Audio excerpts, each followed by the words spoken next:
Olá, galera!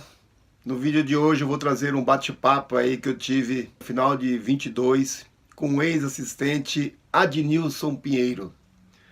Adnilson Pinheiro é um árbitro da Federação Sul-Mato-Grossense de Futebol que atuou no futebol brasileiro aí nos finais aí dos anos 98, 2000 aí até 2010.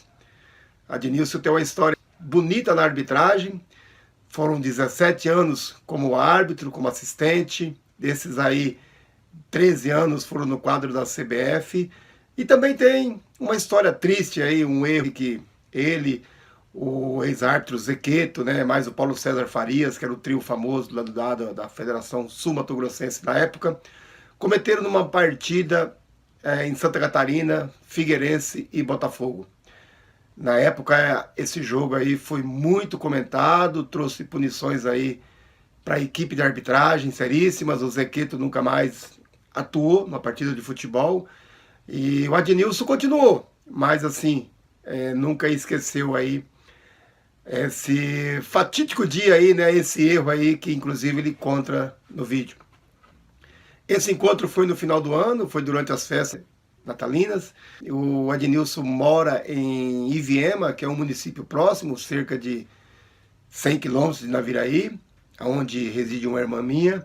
E ele gentilmente veio até Naviraí para a gente tomar uma cerveja e conversar. Também conheci a sua esposa, a Eliane Dias, uma menina bacana, uma mulher espetacular, personalidade muito forte, mas muito alegre, comunicativa. E assim, fiquei muito feliz com o encontro aí com esse casal. E o Adnilson contou aí um pouco da sua história aí na arbitragem, que eu vou trazer aqui para vocês, deixar aqui para vocês saberem como era, né, naquela época, a arbitragem raiz. Hoje ele é chefe do Detran em Iviema. Quem tiver lá por Iviema, tiver qualquer tipo de probleminha lá no trânsito, probleminhas, tá? Pode procurar o Adnilson aí, que certamente ele vai resolver para você o assunto. Ele também é comentarista de uma FM lá em Iviema e comenta os jogos do Campeonato Sul-Mato-Grossense. Peço desculpa aí pelo vídeo, foi realizado à noite, num local onde não tinha uma boa iluminação, mas eu não podia perder a oportunidade de falar, de gravar com o Adnilson para ele contar aí um pouco da sua história na arbitragem e para vocês terem uma noção como que as coisas eram naquela época, tá bom? Quem não segue o canal, peço aí que siga o canal, que dê o like aí no vídeo se gostar, faça seus comentários, divulgue aí esse vídeo para que o canal cresça e assim poder trazer mais bate-papo como esse aí, mais bate-papo gostoso aí como esse do Adnilson. Obrigado aí, Adnilson, aí pelo bate-papo e obrigado a vocês aí que estão vendo o vídeo aí e fazendo divulgar, tá bom? Obrigado, galera. Vamos embora pro vídeo agora? Vamos lá? Olá, galera. Eu estou aqui em Naviraí, Mato Grosso do Sul, aproveitando aqui para conversar com Adnilson Pinheiros, ex-árbitro Federação Mato Grossense, Mato Grosso do Sul, né? De futebol e CBF. Por quantos anos? Foram na Federação Sul-Mato Grossense 17 anos e 12 anos na CBF. E aí, quando que você, assim, como é que a arbitragem entrou, assim, na sua vida? Por que um cara vira, né, árbitro de futebol? Lá pelos anos 96, eu comecei a assistir jogos na minha cidade de Iviema, aqui no Mato Grosso do Sul, onde tinha arbitragem de Campo Grande. Na época já tinha o Getúlio Barbosa, que foi um grande árbitro aqui no nosso Sul-Mato Grossense, né? Tinha o Clemente Martins, tinha o Antônio Flávio Alves. Então eu assisti os jogos e gostei de como que seria a arbitragem, de como era a arbitragem. Aí resolvi fazer o curso e desse curso... Que ano foi isso? Em 1996. 96. Eu fiz o curso 6 meses. Esse curso foi homologado pela Federação, porém não foi homologado pela CBF. Tivemos que fazer mais 6 meses de curso para somente depois de 97 entrar na arbitragem sul-mato-grossense, trabalhando em jogos da Série A e Série B do futebol sul-mato-grossense. Em 98 já fui inscrito para fazer o teste da CBF e ingressei na CBF em 1999. Quando você fez o curso aqui, no primeiro ano, você já trabalhou na primeira divisão? Trabalhei na primeira divisão. Até eu trabalhar pelo sindicato e o Coronel Sidney, na época, o Coronel Sidney, ele gostava muito do meu trabalho. Na época a gente trabalhava como árbitro e como assistente, não tinha essa divisão de fatores. E depois, quando entrei na CBF, eu optei por ser assistente da CBF, então fiz o teste e continuei trabalhando no Sul Mato Grossense como assistente e também na CBF. Quando você fez o curso aqui, no caso, que você já passou a trabalhar ainda na primeira divisão, assim, durante esse tempo todo, quantos anos você trabalhou na arbitragem, no geral, né? Federação Sul Mato Grossense, CBF? No geral foram no profissional 17 anos, mas como eu havia trabalhado no amador de 93 a 96... Ah, você já fazia o amador? Já fazia o amador, entendeu? Mas não aparecia porque só era na minha cidade, não tinha o sindicato, não tinha nada que nos representasse. Então era só a prefeitura que contratava a gente para apitar os jogos que existia ali no município, o campeonato amador, tanto de futebol de campo como futebol society na época. Então eu fiquei mais ou menos 23 anos dentro da arbitragem, seja ela amadora ou profissional. Tem uma ideia de quantos jogos você fez CBF no total, Sul Mato Grossense? Eu tinha, na verdade, agora eu esqueci, no momento eu esqueci. Legal. Mas eu trabalhei em muitos jogos importantes, principalmente pela CBF, na Série A. Cita aí um jogo importante, eu sei que todos os jogos para o árbitro é importante, né? Mas assim, tem aquele que marca, aquele que... O que mais me emocionou foi na questão de torcedores, que foi o Atlético Mineiro e Vitória, onde o Atlético Mineiro estava aí com o pé para ser campeão brasileiro. Faltava apenas 4 rodadas e o jogo tinha 66 mil pagantes lá no Mineirão. Lá no Mineirão, e que ano depois? Isso foi em 1995.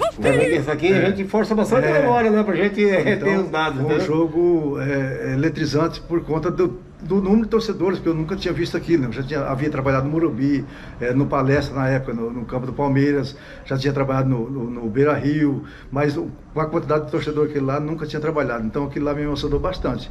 E outro jogo foi na Copa do Brasil, o Grêmio e Flamengo, um jogo muito importante também, era um jogo decisivo, que também me emocionou bastante. E vários outros jogos. Para você ter uma ideia, em 97, quando eu cometi um erro no jogo do Figueirense e Botafogo, eu vinha de uma sequência de jogos muito importantes, todos jogos transmitidos pela TV, e isso me elevou muito, entendeu?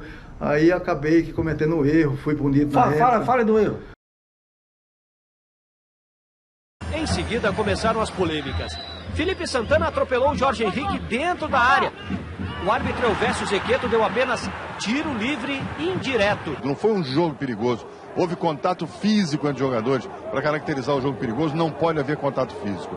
No contato físico é tiro livre direto. Errou o Elvésio Zequeto, o pênalti foi claro. Antes, quando ele ergue o pé primeiro, eu já tinha dado tiro livre indireto. Essa é a minha interpretação que eu vi do lance.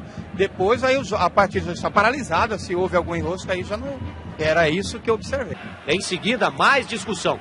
Bola na área, Vinícius tocou e Otacílio Neto empatou. Mas repare que Vinícius, embaixo no vídeo, está impedido. Mesmo assim, o árbitro Elvésio Zequeto e o auxiliar Adnilson Pinheiro validaram o gol. 1-1. A gente ainda luta pelo título, né? Mas quando você tem erros desse tamanho assim, eles têm que ficar nervosos. Você não tem como querer que eles tenham sangue de barata. O erro estava 1-0 para o Botafogo, certo? E o Botafogo, o jogo das 16 horas, caso permanecesse o resultado de 1-0, o Botafogo ultrapassava o São Paulo e estava aí também prestes a ser campeão brasileiro, o primeiro ano de pontos corridos. Aí o São Paulo jogava 18 horas. Aí houve um lance aos 34 minutos da segunda etapa, onde havia 6 jogadores impedidos. 6? 6. O Zequeto estava apitando, o Elvésio Zequeto apitando o jogo, houve uma falta do lado oposto meu, ele não apitou, ele mandou cobrar, e quando eu vi a bola estava passando. E naquele momento eu corri, deixei o lance correr, o jogador saiu na linha de fundo, cruzou para trás, um jogador do Figueirense cabeceou, fez o gol. Nisto, os vários jogadores vieram para cima de mim, inclusive o Cuca, que era o técnico do Botafogo, dizendo que tinha impedimento. Aí eu falei, não tinha, porque a bola veio da linha de fundo, entendeu? O jogador estava atrás da linha da bola. E naquele momento eu achava que era aquele lance que tinha dado essa decisão. Sim. Que eles estavam querendo que eu cobrasse. Mas foi o antes, né? Foi o antes, entendeu? Aí, rapaz, soltou o lance, soltou a bola, o gol foi validado pelo Zequeto, soltou a bola, aí eu assinalei um impedimento, olhei várias câmeras em cima de mim, me filmando. Nossa, aí você lembra quando você está assistindo TV que o assistente erra que está todo mundo te filmando, né? Aí eu falei, nossa, realmente eu acho que eu errei. Aí voltei lá no meio do campo, sempre a bola, isso aí voltava na sua linha de trabalho ali. Aí o Cuca estava muito nervoso, na época o Rodrigo Bogardi, que é da Globo, era repórter de pista, ele ainda falou, ó, você errou feio. Tinha 6 jogadores impedidos e um estava 83 centímetros em posição de impedimento, quase 1 metro. Aí ele falou, se eu errei, não era essa a minha intenção. Mas, né? Mas aí, a partir daquele momento que eu ouvi isso de um repórter e que o Cuca realmente pressionou, eu me perdi no final do jogo. Assim, apertei a bandeira, que na época nós não tínhamos ponto eletrônico, o Zequeto veio até a mim e falou, ó, não estou conseguindo enxergar mais nada, ajuda eu para a gente acabar essa partida. Acabou o jogo, vieram todo mundo de novo, aquela pressão psicológica, fomos pro vestiário. Na época, então, o presidente do Botafogo desceu até o vestiário. Eu tive que mudar meu voo. O meu voo era 6 horas da manhã na segunda-feira. Eu tive que antecipar para as 20 horas e 50 minutos daquele dia mesmo. E cheguei em casa 1 hora da manhã, que eu moro no interior do Mato Grosso do Sul. Peguei o meu carro, estava no aeroporto, vim para a minha cidade e fui assistir o DVD, que todos os meus jogos eram gravados, desde da fita cassete até o DVD. E eu assisti e fui lá naquele lance lá e vi que realmente eu tinha errado e feio. O Sérgio Corrêa estava assumindo o posto de presidente da comissão de árbitro, aí ele já me ligou e disse que para me dar a explicação do que eu tinha visto naquele lance, bem como o lance que tinha acontecido anteriormente, do meu lado também, mas dentro da área, o Zequeto estava bem posicionado, não marcou uma penalidade a favor do Botafogo, e isso também prejudicou e muito nós. Fomos os 3 punidos, era o Everton Zequeto, eu e o Paulo César Pereira de Freitas. Então, acabamos que, sendo punido, o Zequeto não voltou mais a fazer parte do quadro da CBF. Depois disso, teve um problema também de saúde e tal, e eu voltei já num jogo importante na Copa do Brasil no outro ano, e voltei de novo para a Série A. Mas é uma punição que ninguém quer. Eu vejo hoje, eu analiso a arbitragem, inclusive, faço alguns comentários e acaba que você vendo quem está dentro do campo ali, é uma situação muito complicada, né? É muito rápido. Hoje é difícil errar porque nós temos o VAR. Mesmo assim, os erros são constantes. Os erros hoje é mais de postura, é mais de atitude, né? Exatamente. Hoje, por exemplo, o assistente ele levanta e fica olhando, ele não faz nada mais. Não faz mais nada. Não aponta o lado, não diz o que é o árbitro que olha para o árbitro que aponta e espera o VAR. Espera o VAR, e mesmo assim o VAR ainda acaba cometendo erros, né? Nós temos umas pessoas aí que trabalharam no VAR, principalmente esse brasileiro 2022, são árbitros já de nome, renome, velhos, né, e acabaram cometendo erros absurdos. O VAR esse ano realmente foi terrível. Isso, na minha época não tinha nada disso, era olho nu, e a bandeira você tinha que ter aquela bandeira com bip. Era o famoso 1, 2, 3, né? Conta, 1, 2. Agora, só colocando em cima do que você falou aí, é uma coisa triste, né? Mas a gente tem que falar, e ele está falando, é uma coisa que marca, né? Que nem, por exemplo, ele teve 6 jogadores que estavam impedidos, né? Hoje nós temos na comissão de arbitragem da CBF um assistente que teve o triplo impedimento carpado, você lembra? Lá em Santos, naquele jogo do Santos, o Emerson Carvalho. E o Emerson é dirigente da comissão de arbitragem. Aí você devia também estar na comissão de arbitragem. Mas acho que por isso que eu voltei, né? Para trabalhar em jogos. Aí fui para o Rio de Janeiro, fiz uma reciclagem, realmente eu fui para lá. Né? Aí fui muito bem atendido lá na CBF, na época, pela comissão de arbitragem. Passei por uma reciclagem e voltei. Continuei, como eu disse, trabalhando na Série B e na Série C. No outro ano já voltei para a Copa do Brasil em um jogo muito bom, né? Que foi Palmeiras e Goiás. E depois já fui para a Série A de novo, entendeu? E continuei trabalhando com o Jailson da Bahia, com o Marcelo de Lima Henrique do Rio. Trabalhei com o PC, trabalhei com o Sandro Meira Risse. Então, trabalhei só com um árbitro de fora, porque nós não tínhamos mais aqui um árbitro representando. Ele era o Zequeto que era o representante? Era o Zequeto. Depois disso, você teve mais contato com o Sérgio Correia, talvez pessoalmente, chegaram a falar nesse assunto? Como é que foi o tratamento que ele deu para você depois desse lance? Conversamos bastante, inclusive por telefone, a gente sempre se falava, entendeu? Quando porque o Sérgio, eu pergunto isso porque o Sérgio tem, né, uma fama de ser aquele cara carrasco, aquele cara perseguidor, aquele cara... Não, ele não, carrasco, ele é assim no bom sentido. De querer corrigir o máximo que acerte, né? Que você acerte o máximo possível, entendeu? Então, se você erra, ele também corrige. Fala, você não devia ter feito isso, você devia ter feito isso e isso e aquilo. Então, do jeito dele se expressar, talvez, ou de falar, ou até mesmo no telefone, mas nós tínhamos pessoas que foi antes dele, o Armando Marques, por exemplo, já me ligou e falou, eu não tenho culpa que você mora no cu desse mundo, que você está escalado em tal jogo, você vem para cá agora. Entendeu? Então, é um tratamento diferente. Um tratamento diferente. O Armando tinha até uma má educação no jeito de falar. Não, ele era muito mal educado. O Armando, eu conheci ele pouco, ele era muito mal educado. Hoje em dia não se criava de jeito nenhum. Aí eu continuei na vida junto com trabalhando na CBF, através do Sérgio Correia na comissão, sempre ele ligava, o jogo hoje é assim, assim, assado, como você tem mais experiência, você é um árbitro assistente mais velho, quem vai estar com você é fulano e tal, é um árbitro novo, dá uma força, tá. Trabalhei com o Wilton, me lembro muito bem, o Wilton Sampaio. Ele falava, cara, você é famoso, mas um dia você vai ser o cara mais famoso de Brasília, né? Igual o Rodrigo Raposo. Sempre falei pra ele, porque eu sempre gostei do pessoal de Brasília. Sempre a gente trabalhou, assim, unido. Rodrigo Raposo muito famoso. Aquele gelzinho dele na cabeça, né? Fantástico. Eu já tinha aquele gelzinho. O Jamil. Jamil, o corredor, né? Trabalhei com ele. O Papaléguas da arbitragem. O Jamil era, para quem não sabe, ele era atleta, ele disputou sul-americanos, ele corria parece que 1.500 metros, ele era...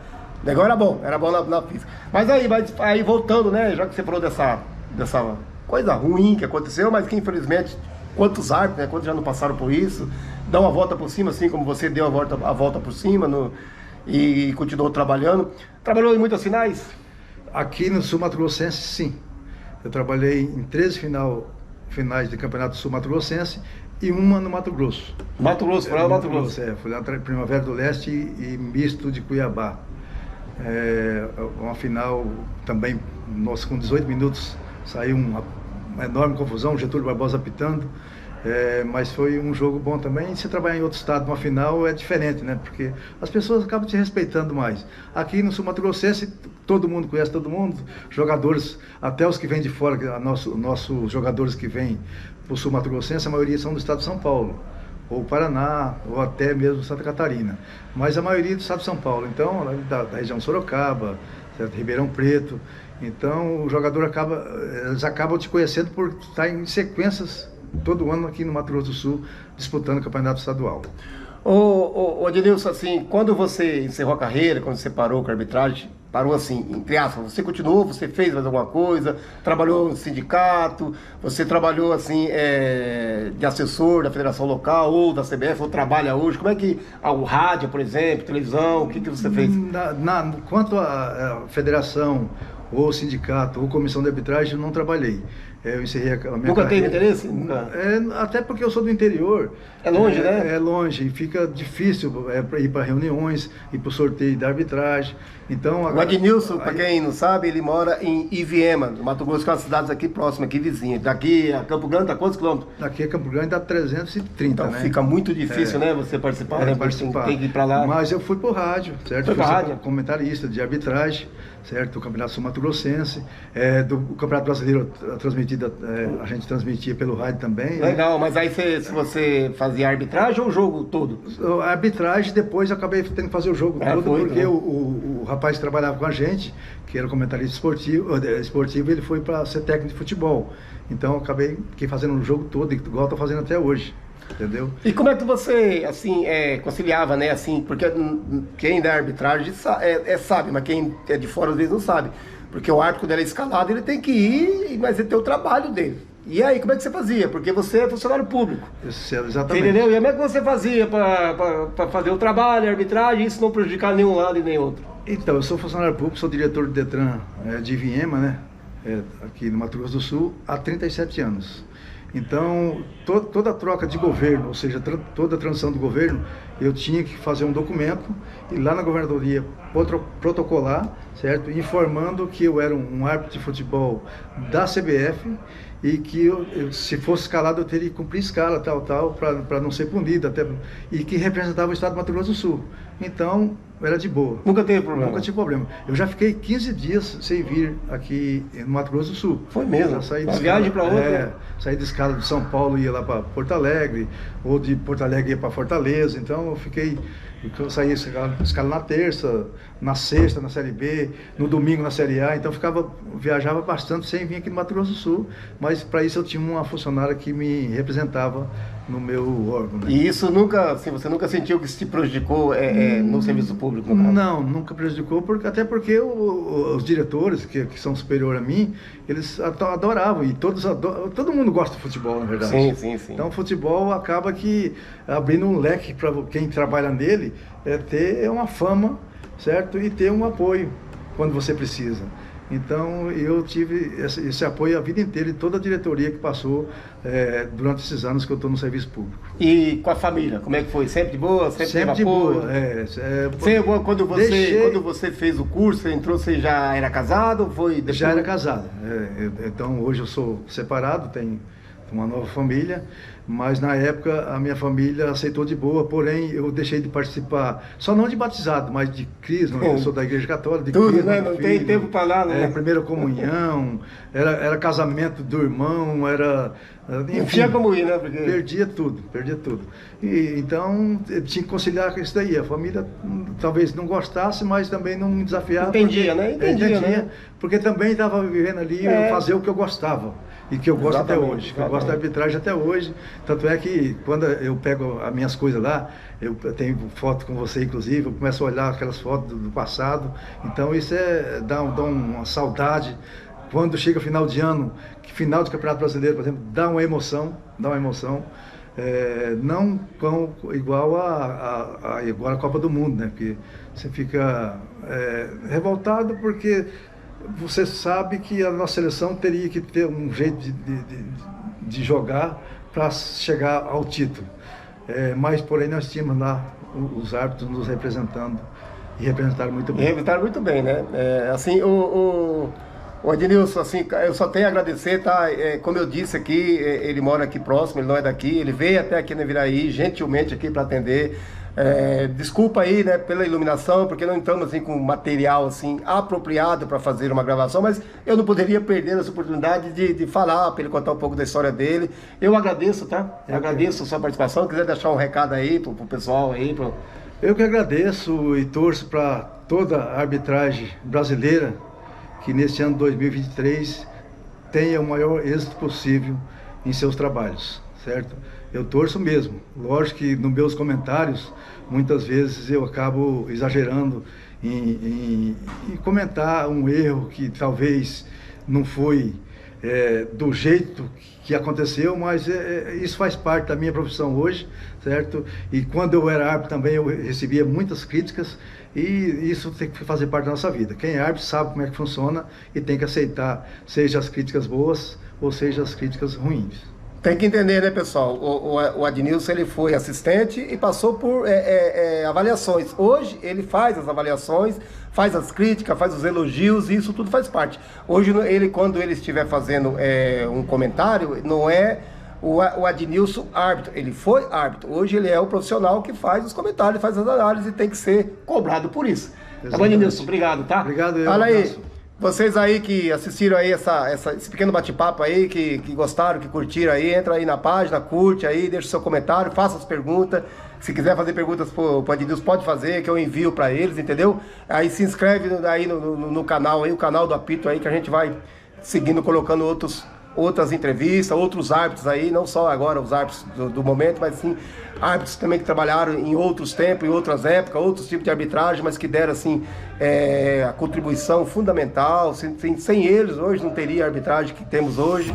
E assim, todo mundo junto, unidos. Falou, obrigado pessoal, até a próxima. Um abraço.